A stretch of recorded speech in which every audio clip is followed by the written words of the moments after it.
Welcome to Better to Speak, the podcast where we use storytelling to transform silence into language and action. I'm your host, Kési Felton. Today's episode is the first of a two-part feature on the coronavirus pandemic, which is meant to build on the information shared in our community resource guide, which you can find on Instagram at bettertospeak_ and on our website at bettertospeak.org/health-COVID-19. I literally just got off the phone with our first guest, and I'm super eager to share this with y'all, so I'll introduce her and let y'all get into it. I spoke with Tassika Lisa Lloyd, who's an award-winning digital communications expert with a background in sociology. I connected with her off a thread she recently shared on Twitter about the coronavirus pandemic, which touched on the broader idea of collectivism, the idea that an individual should place community above themselves. And I thought this would be a great place to start the conversation to frame it for young people like myself who may still be struggling to fully comprehend this pandemic and also to navigate it. You can find her thread on her social media, which is at @T_Lloyd on Twitter and at tassika.com on Instagram, both of which will be linked in the show description. And again, you can find Better to Speak on social media at bettertospeak_ and on our website, bettertospeak.org. So my first question touches on, again, the thread that you posted. So why is it that the mass population, specifically young people, are having such a hard time just staying at home? Well, young people do what they're taught, right? So we've never really taught our children collectivism as a core value. When you're in kindergarten, you learn how to share, you learn how to take care of your cubby neighbor and things like that. But once you start getting up there in junior high, high school, college, it really becomes self-sufficiency and independence. You're not really working in group settings unless you are on a team, for instance. But other than that, as a core community value, we don't instill collectivism. And so now what we're up against is, here we are in a crisis. We want the outcome that collectivism would give us, but we haven't spent enough time teaching it. Now that we're teaching collectivism, you have to also think about the application process. So just because you teach someone something on Monday does not mean that they're going to understand it and apply it by Tuesday. Mm-hmm. So we have to think about this learning curve that we're on, because we didn't do this when they were younger. And so now we're kind of reaping the consequences of that. Right. And then one of my other questions was, do you think that this pandemic will change that? I think, do we have enough time maybe for that learning curve that you were talking about for us to wake up and understand the importance of collectivism? Absolutely not. And I don't mean that sounded really pessimistic, but yeah. What I'm saying is a typical workplace culture takes around 7 years to change. And we think about the world as we know it, and even if we drill it down to the country as we know it, that's not enough time. I don't think we're going to get to this point where collectivism will be embedded into our culture enough to have a better outcome of this pandemic. No, because it spreads so fast that the damage has been done, right? The 14-day incubation period is upon us. And we're almost at the end of the 14 days. So now we're about to see all of these new cases rolling in. So I don't think we're in the space to change rapidly like we once could have, had we had the appropriate information and had we already had a collectivist attitude. But even saying all that, I think that even if we do come together and say, all right, we're going to practice quarantining, we're going to adhere to quarantining guidelines, what I do think will happen is very similar to what happened after 9/11. We were really united. We were helping each other out. And then once it got out of the news cycle, we forgot. We forgot about the first responders. We forgot about the families who lost members. We forgot about the kids who were orphaned. We forgot about the construction site even. I'm a native New Yorker. And after 9/11, I didn't even want to see that place. Like I've probably been down there one time since the attack. And that's just true for most of us. Once it's out of the news cycle, we completely forget and we go back to our normal way of living. What is an underlying factor to consider now is the use of technology. With the use of technology, will we be able to sustain collectivism? The message is spreading further with social media. The message is bigger on social media. And now we're seeing the effects across the world. So maybe those factors will impact how we adopt collectivism and if we'll adopt it long term. And then the one part of your thread that stood out to me the most was when you said that in order for it to really click for people, like we need to believe the thread and understand the gravity of it, which I think specifically applies to young people like myself, because I see the news, I see the social media dialogue, but I think that there's still something that doesn't click as far as like the reality of it. So, and another thing that you mentioned was like just a privilege that some Americans hold just after like not having experienced anything like this. Like you said, 9/11 was even kind of like a reach for, you know, young people like myself who I was like 3 years old when that happened. So who don't really understand again that gravity. So can you speak to that privilege that we hold? So you're extremely blessed, right? And that is a blessing. And I don't want you to think otherwise, right? You are extremely blessed that you live in a country, in a geographic location that you are not accustomed to massive disasters, right? That's a blessing. We have to own that and appreciate it. Okay, cool. The privilege, though, is the ignorance. And not understanding that there are people in our own country who are regularly experiencing fires, hurricanes, floods, humongous snowstorms, all these natural disasters, so to speak. We as Americans don't understand real fear as a whole. Now, there are pockets of people who do, right? People who survived Hurricane Katrina, people who survived Hurricane Harvey and things like that.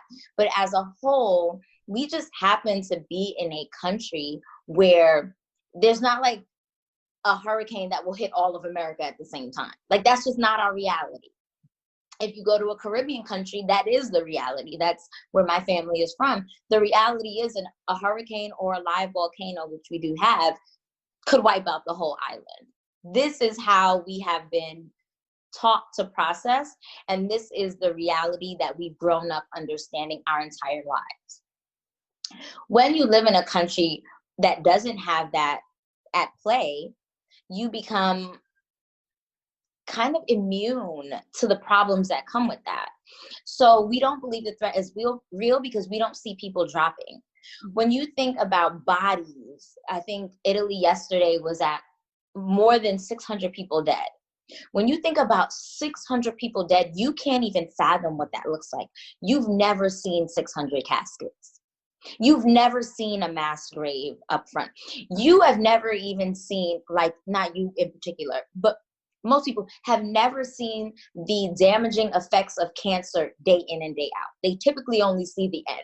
Oh, that person lost weight. Oh, they died, right? You don't see the day-to-day decline. And because of that, you don't understand that kind of fear. So of course, it's hard for you to change your daily behavior based on something you can't visualize. And that is really what we have to think about. Like, one example, and this can be a trigger for some, is if you've ever been a rape victim or known a rape victim before the rape and after the rape. It's totally different. The way she or he interacts with people is different. They might have anxiety, post-traumatic stress disorder. They might move differently in the world. It's similar. We don't move differently because we haven't really been close enough to the problem and we haven't experienced the problem ourselves. So it's very hard for us to change our daily behavior based on something that doesn't feel real. And that is really based on how protected we are as a community. One year when I was in college, I went to France for like Thanksgiving break. And I got off the train and their soldiers were carrying the large rifles. And I was in shock. I was ready to go home, okay? Because why do you need a rifle at the train station? But it was my first time seeing a military presence embedded in everyday life. Mm-hmm. That's not normal for Americans. You don't ever see our army. You don't ever see our military just walking down the street with rifles. That's not our reality.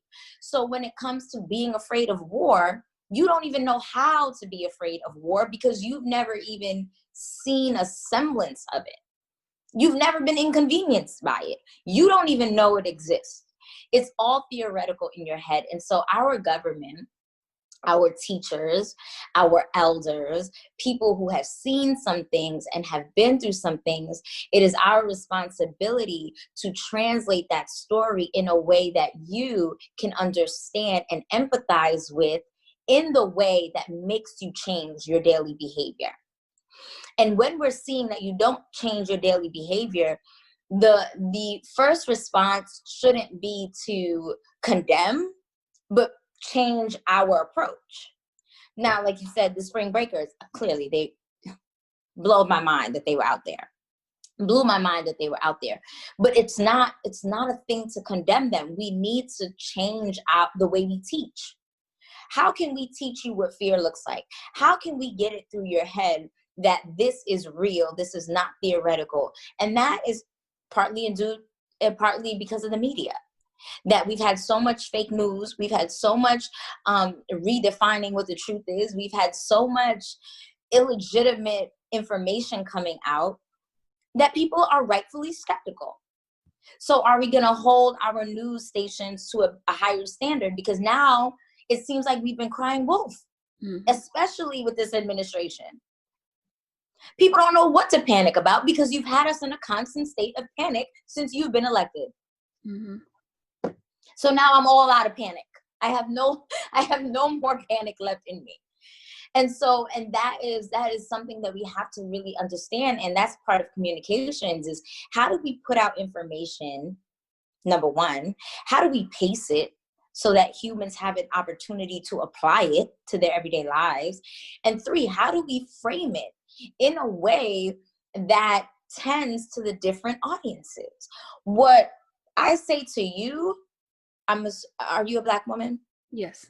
Okay. What I say to you as a Black woman, we speak a whole different language. We do to each other. I say sis to you, you won't even think about it.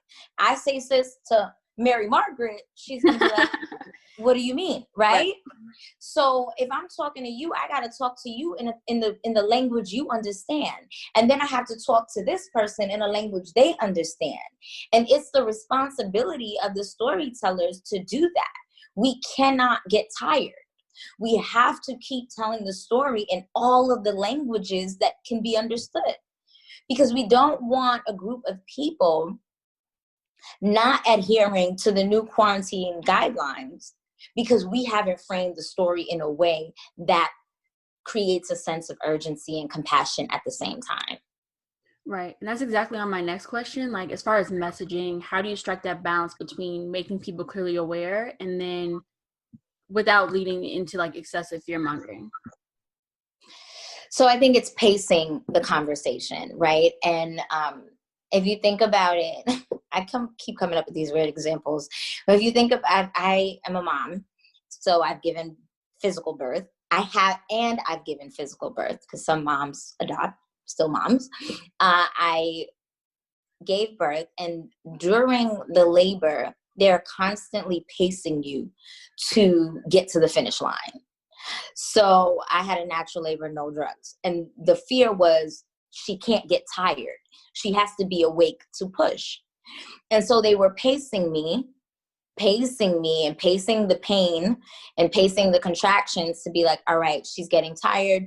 We need to maybe put her to sleep so that she can get some rest so that she can wake up and deliver this baby. It's the same way. we don't want to create fear. So we have to push out the information in pieces. Now, this information, again, we've had this information since January, right? And our administration and the media didn't really start paying attention till the end of February. And then when it got to the end of February, it was a dire situation, right? And so all of the communication coming out of that was crisis, crisis, crisis, pandemic, pandemic, pandemic, quarantine, quarantine, quarantine, social distancing, death, death, death, no vaccine. This was the messaging. Imagine what the messaging would have looked like if we had 2 more months. 2 more months to get people more prepared with the understanding that there is a flu type virus going around, that it will find its way on our shores, that you need to start preparing piece by piece. Because had we known about this 3 months ago, we might still have food on the shelves and toilet paper, because we would have been doing it incrementally. Now we're doing it in a state of panic. And one part of being the mom of a teenager is teaching her things every single day, regular things. Here's what you do if I don't come home at night, right? Because I'm supposed to come home. And so if I don't, something has happened. Here's what you do. Call your grandmother, call my sister, blah, blah, blah. I do this on normal days, because when you are in a crisis, you don't think clearly. The government, our government, has put us in a crisis with the communications flow that they've chosen. And now they expect us to think logically. We're in crisis. Everybody's panicking. That's just how the brain works. So we have to parse out the information on a timeline that gives people an opportunity to understand what's happening, to see where they fit in that, how to prepare their families, and then we deal with the crisis when it's here. But you cannot expect someone to be sane or to be calm or to be indifferent when, what if your mother is halfway across the country and you got shut down? You learned of the pandemic on Monday, got shut down by Thursday. You haven't had time to buy a flight. You haven't had time to make other arrangements. You haven't had time to get back with your family, nothing. Of course, people are panicking. And that is where that is one of the areas where the government and our media dropped the ball, is communicating in a way that was thoughtful and communicating in time so that we could have made a shift if necessary, which we ended up having to do anyway. But now we're panicking. So there's that. And another point about messaging that I'm starting to see is that people are saying that social distancing isn't actually as effective of a messaging strategy as we first thought. So can you explain your perspective on that and why we should just stay home is more effective? I'm so glad you asked that, because I literally just told somebody this right before we got on this call. Yeah. Okay. So I'm from the social sciences house, I guess, and medical sciences, they're in another house. Okay. A lot of times we don't see eye to eye. We just don't. I mean, and there's reasons for that, but generally speaking, we all follow evidence-based research. So there is that mutual respect. We just have different ways of going about it.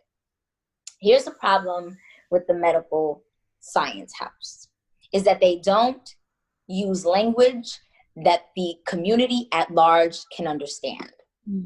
They use language that they understand, that they work within. And if you've ever seen a medical dictionary, it's about this thick. Very different from the Webster's dictionary. What does that tell you? That we are using 2 different languages. Social distancing, if I could do anything, if I had like a little magic wand, I would not use that term. And I'm going to tell you why. Social distancing is inaccurate. It makes people think that they will not have access to other human beings. And that's not true. We are the most social we have ever been in the history of mankind. Physically, we cannot be in the same room or within 6 feet of each other, especially after having traveled or been in large crowds. That's true. Physically, our bodies should not be coming in contact with one another. But socially, you have FaceTime, you have Twitter, you have Instagram, you have Facebook. Did I say Facebook? Maybe probably did. You have Snapchat, you have Microsoft Teams, Google Hangouts, Zoom, Skype. You are very capable of still being social in the midst of a pandemic, because we have Wi-Fi and internet and access and all of these things. I do believe that the term social distancing was medical, and it did not translate well to the layman audience. This is the hill I'm willing to die on, sis. I'm over it. And I'm over it because just that term alone makes people feel like they can't hang out, they can't do this, they can't do that. They're missing 100% of human connection, which is false. It's false. It's not true. You are distancing physically, but you're not socially distanced. You're really not, because you still have the ability to connect with people and large amounts of people at the same time. Zoom, I was in a meeting the other day on Zoom with 400 people. That's pretty social if you ask me, okay? And the medical science group has not even taken into account that the definition of social has changed. It has changed over the years. It now includes social media. If it includes social media, and social media is still up and thriving, how is it social distancing? How? Now, it bothers me because we needed another term that inspired virtual connection instead of creating panic over physical connection being lost, or physical distance, I should say. How was there a way to, there was a way, I haven't thought of it yet, but I'll think about a term and I'll send it to you whenever I get it or post it or something. But there was a better way to inspire folks to spend more time with each other virtually than to highlight everything that they're missing physically. It's like dealing with a kid. I'm a mom, so I keep bringing that up. I'm sorry. It's like where all my examples come from. It's like a kid and they want to go to the park, but it's raining and you really don't want to go to the park, but they're crying because you promised them that you were going to take them to the park. You can't say, I'm not going to the park. Every month, that's a rookie mistake. You can't say, little Bobby, I'm not taking you to the park. You got to say, ooh, we're having ice cream in the living room. Completely distract them from the fact that they are not going to the park today. Right? Like, it's a totally different reaction than saying, Bobby, we're not going to the park, and now you have a meltdown. Now you got a 3-year-old in your living room on the floor. People work similarly. Even adult humans work that way as well. We should have spent more time focusing on how to engage better virtually than to spend so much time making people feel like the physical distance is the end all be all. It's the loss. You'll never see your friends again. Get over it. What? Why did we choose that route? And that is a problem with our systems, is that we don't think on a community level. We don't think that data and storytelling have to work hand in hand. They have to. Medical science needs to be informed by social science and vice versa.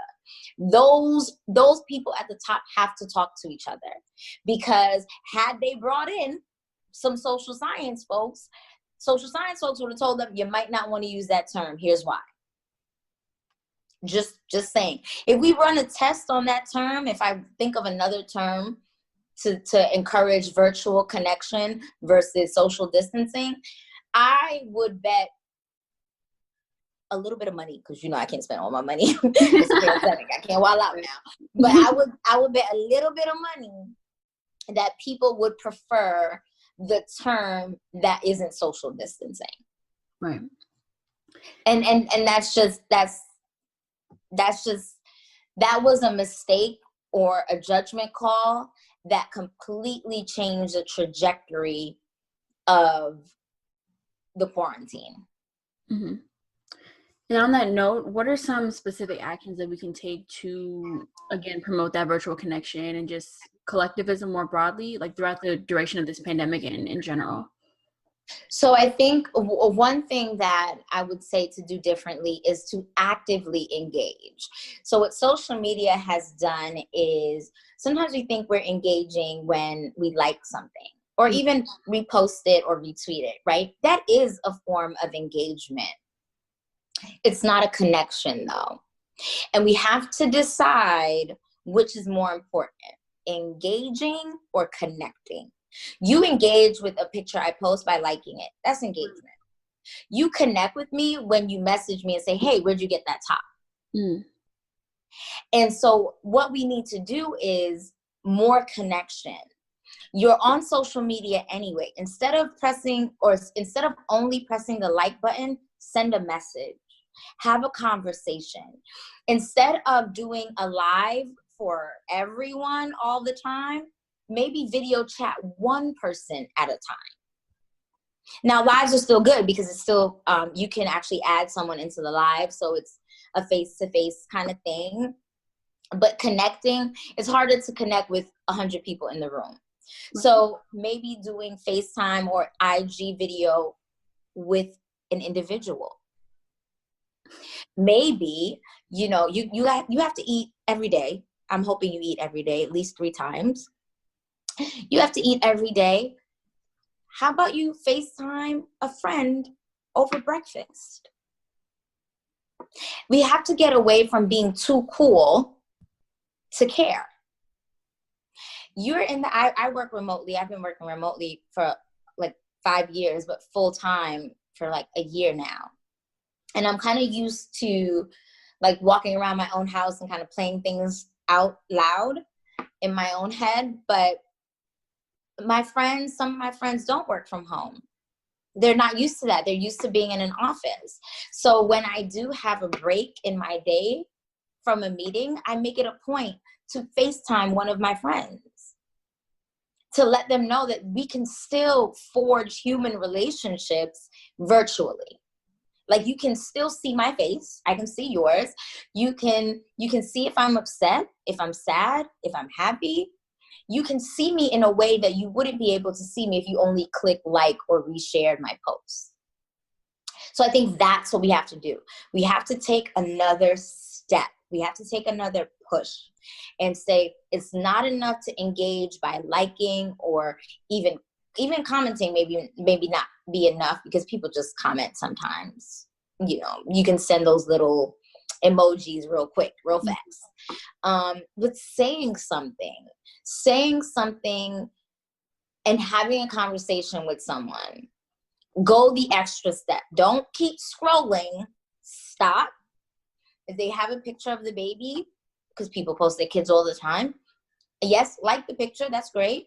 Message the mom or the dad and say, how are you doing working with little Bobby at home now? How's that going? Are you in the terrible twos? What's going on? Right? That's a totally different experience. A very different experience. And we have to push for that.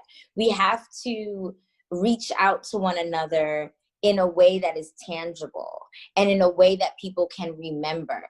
If somebody liked that thread 100 times, what does that mean for me? Right. You know what I'm saying? Like, you liked it, but maybe you liked it because you wanted to go back to it. Or maybe you liked it because you agreed with it. Or maybe you liked it just because you were scrolling too fast and your fingernail tapped the heart button. But when you send me a message and you say, hey, can you elaborate on this? Or you made me think differently about this. Let's talk about it. That's what I remember. That is what you remember. That is how we teach. And so that's what we have to do. We have to start opening doors, and we have to start communicating and connecting instead of just engaging, just digesting. We have to be more reciprocal with our words and our actions and our thoughts. We have to give and get. And sometimes that is the job of certain people and not others, right? Like if you're an extrovert and you are energized by people, maybe you take the lead. Maybe you take the lead on that and call in someone who's an introvert, maybe, because maybe they won't take that step. Maybe they don't like to do that. We got to see where we fit in this puzzle, and we got to see what we are willing to do and capable of doing in that puzzle piece. So if you're the extrovert, you make the call. The introvert, they're already giving some energy by even answering, because that's not their swag. That's not how they feel rejuvenated. They feel more drained than anything. But sometimes we have to figure out where we fall on those social scales and say, okay, what is the action that aligns with my social personality, and what can I do? What is that, and if I can do it? And then what are some last words of encouragement, advice, whatever that you would give to young people in the midst of this pandemic? Oh man, last words, that sounds morbid. Oh, sorry. For the interview. It's okay. To young people, okay. So the young people, how old are you, if you don't mind me asking? I'm 21. 21. Oh, what a great age. What a great age. 22 is really good too. What I would tell young people is, we're done raising you. Right? We're done raising. Your parents, your guardians have given you all that they have by 21. You've gotten the best of us. We giving you all we can. Now it is your job to apply that. And if you want to see this culture change, you have to start changing it. We're on our way out, right? If I influence a policy or something, I'm probably not going to reap the benefits of it. It's probably going to get passed down to the 2 generations after me. So it's in your hands, because if we really want to get morbid, and honest, right, this virus is targeting older people, period. Older people and immunocompromised people. If we're only even focusing on older people, if the older people are passing away as a result of contracting coronavirus, who is this world left to? You. It's in your hands, literally in your hands. So I would tell all young people, we're done raising you. It is your turn to take over. And you are going to have to start building the world that you want to see. You are going to have to start being the leaders that you want. You are going to have to start being the neighbor you wish you had. You are going to have to start being the person you needed when you were younger. It's go time now. Like recess is over. We are in real times, real crisis. You are adults now at this point. And unfortunately, young adults, and I wish you had more time to be careless and reckless and just live without thinking. I wish you did have more time. The reality today is that we are being confronted with something that is unprecedented, and time has run out. And you all need to know that this administration is not working for you. It's working for that particular group of rich white men, rich older white men. So I would tell young people, get prepared. It's time to take everything you learned and apply it. All right. Thank you so much. Thank you.